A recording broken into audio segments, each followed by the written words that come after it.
દગી સોમનાથ લાઈવમાં દર્શક મિત્રો જોડાયા બદલ ખૂબ ખૂબ અભિનંદન, શુભેચ્છા. આપણે અત્યારે બીજા માળે પહોંચ્યા છે, બરાબર ને? બીજા માળે, ઓલરેડી બીજા માળે પહોંચ્યા છે અને બીજા માળમાં પણ આ જ પ્રકારની સમસ્યા જોવા મળી રહી છે. દિવાલમાં પાણી ટપકી રહ્યું છે અને આ પાણી ટપકવા પાછળનું કારણ એક જ છે, નબળી અને હલકી ગુણવત્તા વાળું મટીરિયલ વાપરવામાં આવ્યું છે, જેના કારણે પાણી ટપકી રહ્યું છે. આપ જો નિહાળી રહ્યા છો અત્યારે જે દિવાલમાં પાણી ટપકી રહ્યું છે, સેવાળ જામી ગયા છે અને ભવિષ્યના સમયમાં આ આખી બિલ્ડિંગ જર્જરિત થઈ શકે અને પડી જવાની પૂરેપૂરી સંભાવના છે અને આનાથી લોકોનું જીવન ખતરામાં રહી શકે. શું કહેવા માંગો છો દીપકભાઈ? છેલ્લા આ જયારે બિલ્ડિંગ પડી એના પછી 1 વર્ષ પછી આ પ્રોબ્લેમ શરૂ થયો છે. ત્યારથી મારી કમ્પ્લીટ ફરિયાદ ચાલુ છે.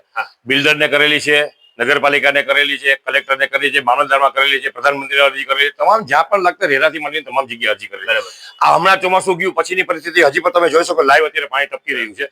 થોડીક વાર પહેલા બિલ્ડરને વિડીયો મોકલો, થોડીક વાર પહેલા વિડીયો મોકલો છે, એમ કે મારું 90% આમાં 1% પર તમને કામ દેખાય છે, આની અંદર 1% પણ કામ થયું નથી. છેલ્લા 4 વર્ષમાં જે પરિસ્થિતિ હતી એ જ પરિસ્થિતિ છે અને ટૂંકવા એની પાસે એને ફોલ્ટ નથી મળતો કે જે કાંઈ હોય, પણ એનું મારું કહેવાનો મતલબ છે કે જો અનાવૃત વાળા બિલ્ડરોને પરમિશન જો નગરપાલિકા દ્વારા મળી જતી હોય આવા, તો આવા બિલ્ડિંગો બનશે અને જાનાની થશે, એની જવાબદારી સરકારની રહેશે.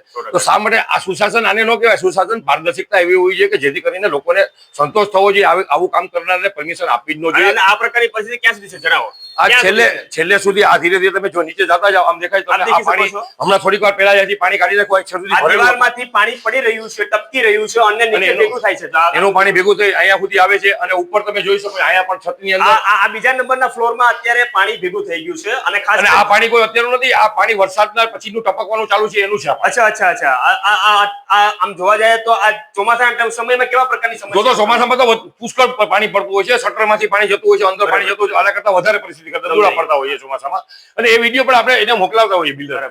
અને આ તમે હવે જોઈ લો, આ છતની અંદર ઇલેક્ટ્રિસિટીની અંદર પાણી આ બધું છે, આ ઇલેક્ટ્રિસિટી સુધી આવ્યો છે. અહીંયા પણ તમે જો દિવાલ, આ તમે જો આ શટરની હાલત શું છે, આ લોકો પૈસા નહીં કાંઈ તમે હાલત જોઈ શકો છો. આ બધું જો દેખજો જે રીતે દીપકભાઈ સિંધવડ જે આ ચોખ્ખું તમે જોઈ શકો છો, આ મિલકત જે લોકો પૈસા નહીં કાંઈ એની હાલત શું છે તમે સમજી શકો છો. બિચારા મજબૂર છે, આ લોકો મજબૂર છે કારણ કે સરકારના અધિકારીઓ રિમોટથી ચાલતા હશે, રાજકીય નેતાની, એટલે બિચારા મજબૂર છે. તો હું નિડરતાથી એક વાત કરવા માંગુ છું, મારો કોઈ દુશ્મન નથી, પણ પ્રજાના હિત માટે કોકે તો બોલવું પડશે, અવાજ ઉઠાવવી પડશે. આ પ્રશ્નનો હું છેલ્લા 4 વર્ષથી ઉઠાવી રહ્યો છું, પણ આજ સુધી કોઈ અધિકારી પણ હેલો નથી, કોઈ કઈ એક્શન લીધી નથી. જો પ્રધાનમંત્રી કાર્યાલયમાં ફરિયાદ પહોંચી જાય પછી પણ જો એક્શન ન લેવાતી હોય તો પ્રજા કઈ રીતે સુશાસન કરશે? બરાબર વાત છે.